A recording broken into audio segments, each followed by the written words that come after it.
Caio, o governo pode culpar a oposição pela dificuldade para conversar com os Estados Unidos?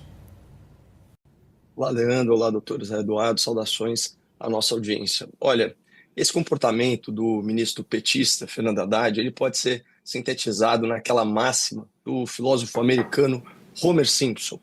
A culpa é minha e eu ponho ela em quem eu quiser.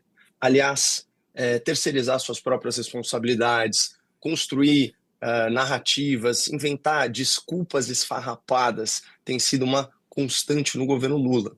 Basta analisar a mudança no padrão de discurso da esquerda brasileira. Então, antes, para a gente lembrar, quando as florestas pegavam fogo, quando as vacinas não chegavam, quando os preços subiam, quando os juros estavam altos, a culpa era sempre do governo Bolsonaro.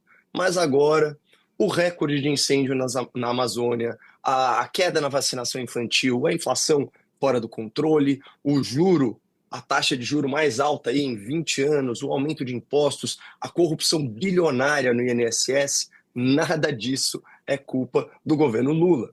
E daí a gente vê o ridículo dessa situação em debate. O ministro mais importante desse governo, responsável aí pela economia brasileira, não tem nem a capacidade, nem o prestígio para conseguir uma simples reunião com seu equivalente nos Estados Unidos, que é o secretário do Tesouro, o Scott Bessent.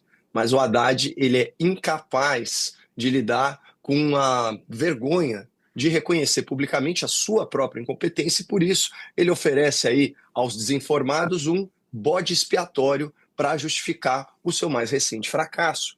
E chega a ser patético, mas como nós vimos, o Haddad tenta pôr a culpa da resposta americana à política externa do governo Lula, e ele põe a culpa no Eduardo Bolsonaro e na sua suposta influência na Casa Branca.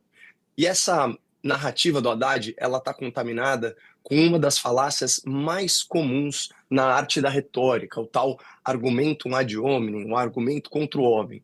Então, percebam, como a gente viu no enunciado, que o Haddad ele se refere ao Eduardo Bolsonaro como um militante antidiplomático de extrema-direita. Mas o Haddad não diz e nunca vai dizer nada sobre alguns pontos. Por exemplo, o Haddad não diz nada sobre as falas do Lula atacando o dólar, ele não diz nada sobre as ofensas do Lula contra o presidente americano, né, o qual ele chamou de nazista, de fascista. Ele não fala nada sobre a aliança do Lula com as ditaduras asiáticas e latino-americanas. Ele não fala nada sobre a tolerância do Lula com organização criminosa, organizações terroristas.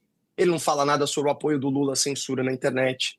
Não fala nada sobre a compra bilionária de petróleo russo autorizada por Lula, que financia a guerra contra a Ucrânia. E, principalmente, não falou e não falará nada sobre a interferência do governo Joe Biden, que foi decisiva para a eleição do Lula em 2022. Então, pessoal, em outras palavras, o Haddad ataca o mensageiro porque ele não conseguiria argumentar contra a mensagem, contra a verdade dos fatos. E convenhamos, ao contrário do que fez parecer o doutor Zé Eduardo, o Eduardo Bolsonaro não tem nenhum poder nos Estados Unidos, exceto o poder de se expressar. Ou seja, Leandro, ele é um simples mensageiro, ele não decide nada. Então, só para fechar, vamos recapitular aqui. Quem está no governo é Lula. Quem cuida da economia é o Haddad. Quem se aliou a ditaduras foram os petistas. Quem gosta de censura na internet é a esquerda. E quem está sendo perseguido pela justiça é a direita. E é por isso que o Brasil está sendo tarifado, é por isso que autoridades estão sendo sancionadas e não adianta culpar o mensageiro.